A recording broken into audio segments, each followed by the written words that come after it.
Сәлеметсіздер қадірмен көрермендер, сіздер IT сервис KZ каналын көріп отырсыздар. Бүгін бізге ремонтқа келіп түскен телефон, ол Samsung A9, оның моделі SM-A920F/DS. 4 камерасы бар. Бізді қуантып отыр бұл телефон. Несімен телефонда Android версиясы 9 және телефон Google аккаунт болғатына құлтанып қалған. Егер сіздер бұл телефонға ішіне жазған Google аккаунттың логині мен паролін қандай да бір себептермен ұмытып қалған болсаңыздар, естеріңізден шығып кеткен болса, онда үй жағдайында бұл бұғатты қалай өз қолдарыңызбен шығаруға болатындығын сіздер осы видеодан көретін боласыздар. Ол үшін бізге кішкене дайындық керек болады. Егер сіздер осы подтверждение аккаунты деген бөлкеден келген болсаңыздар, онда артқа қайтасыздар. Және телефонда Wi-Fi желісіне қосып алуларыңыз керек болады.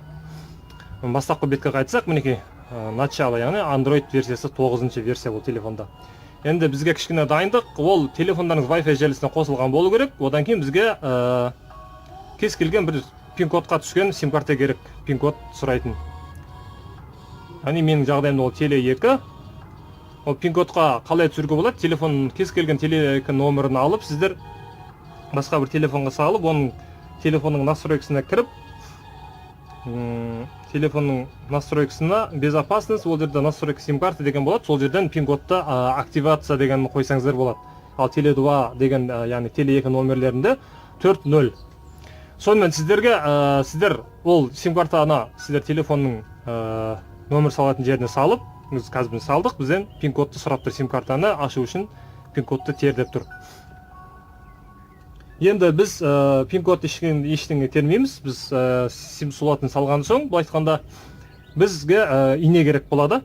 Яғни инеменен сим-картаның орнын біз шығарған кезде өшіріп қосу кнопкасын бірдей басуымыз керек болады. Яғни бұл жаңа тәсіл. Android 9-ларға да, Android 8-лерге де кететін. Мінекей, қазір біз инені сұғамыз, өшіріп қосуды дереу баса қоямыз. Екеуін бірдей, бір мезетте. Сұқтық, бастық.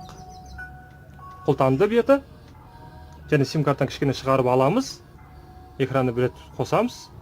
Сим-карта не выставлен дейді, біз окей. Одан кейін жерде экранда құлыптың белгісі болады. Соған бассаңыздар, бізде былай шығады қазір. Соған басамыз біз. Және жақтан не шығады бізде мынандай? Настройка выдавления, анау деген сияқты.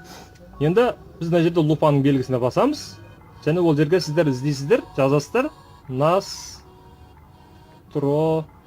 Настройка, мінекей настройкада біз алсаң, настройка деген шықты. Настройканы таңдаймыз, және біз телефонның настройкасына осылайша кіреміз.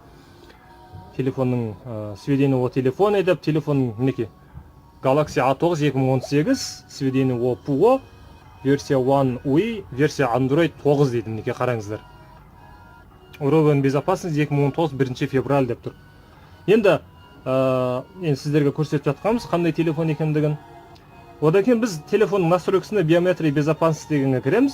Ол жерден опечатка палец, бұл жерде продолжить, және пин-код деген таңдаймыз. Мына жерде не зашифровать, продолжить, және жерге өзімізге ыңғайлауған пин-кодты тереміз. Келіңіздер, бүйтейік 1, 2, 3, 4, продолжить, 1, 2, 3, 4, да. Пин-код қойылды, енді опечатка қойды, біз енді опечатка қажет емес. Енді біз осы кіргеннің принять бұл жерде жарайды. Артқа қайта саламыз. Енді кіргеннің барлығын артқа қайтамыз. Яғни артқа. Енді начало деп қайтадан бастап шығамыз. Начало, я прочел, далее.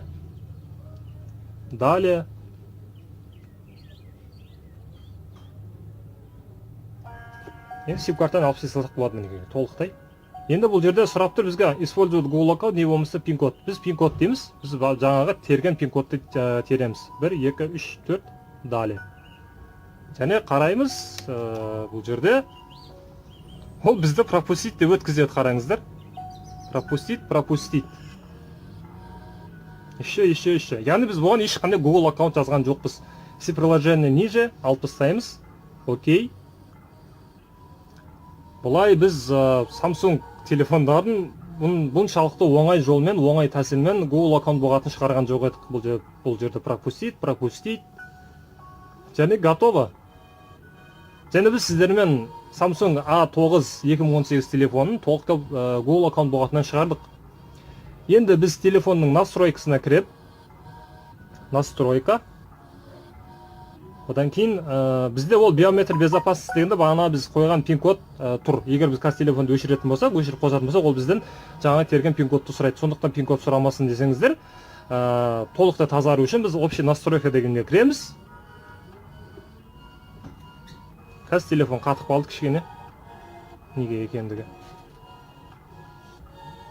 Қазір бір өшіріп.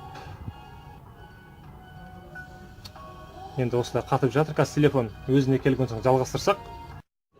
Мінекей телефонын біз видеоны қайттан жалғастырып жатырмыз. Телефон бізде қатып қалып еді. Бірақ телефон бізде кейін біз өшіріп қосу кнопкасын басқансаң телефон өшіп қалды. Және қосылмаған еді. Біз енді бір күн бойы телефонды қойып қойдық. Мінекей бүгін келесі күн жалғастырып жатырмыз. Яғни біз кеше видеоны түсірген болатынбыз, енді соны жалғастырып жатырмыз. Телефонның қуат көзі бітіп қалған екен. Біз енді қуат көзін жалғап, телефонды енді біз қосамыз. Енді бізде айтқанда қуат алып жатыр, яғни заряд алып жатыр бізде. Galaxy A9 телефон қазір қосылғаннан соң жалғастырсақ видеоны. Мінекей бізде телефон қосылды. Телефонды ашып көреміз. Бізде SIM слотын алып қойғанбыз. Кешірістерін клиенттер жалғастырып қалды. Телефон мінекей бізден қосылды. SIM слотын алып тастағанбыз, SIM картасын. Сіздерде екі блокировка сұрақ болатын болса, яғни телефонның өзіндегі пин-код.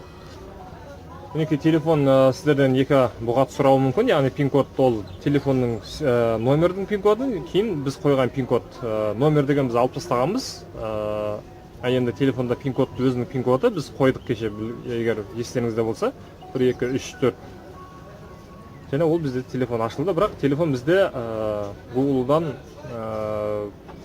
егер біз қазір телефонды құлтайтын болсақ, ол бізден қайтадан пин-код сұрап қалады. Сондықтан телефонды біз телефонның настройкасының ішінен толықтай бір тазалай жібереміз. Общий настройка кіріп, сброс данных, сбросить, және пин-код жазасыздар. Далее удалить все деп телефонда толықтай телефонның настройкасының ішінен толықтай бір форматтай жібересіздер. Егер сіздерде формат болмай жатса, ішінде қуат көзі аз деген сияқты 10%-дан төмен 10%-да қуаттап, сосын телефонда толықтай форматтайтын боласыздар. Егер сіздерде кешегідей, біздегідей телефондарыңыз қатып қалып жұмыс жасамай қалса, онда бір күнге қойып қойыңыздар. Ешқандай бір жағдаймен қорықпаймыз.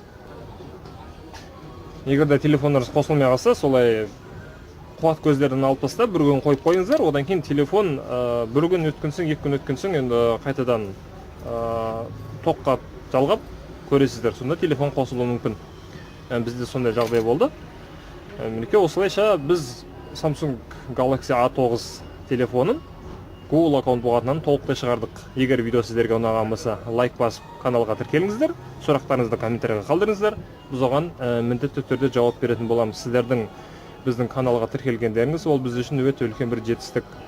Алдағы уақыттарда бізді көптеген қызықты мәліметтер, көптеген қызықты жағдайлар, сондай қуанышты хабарлар күтуде. Сау, сәлеметте болыңыздар.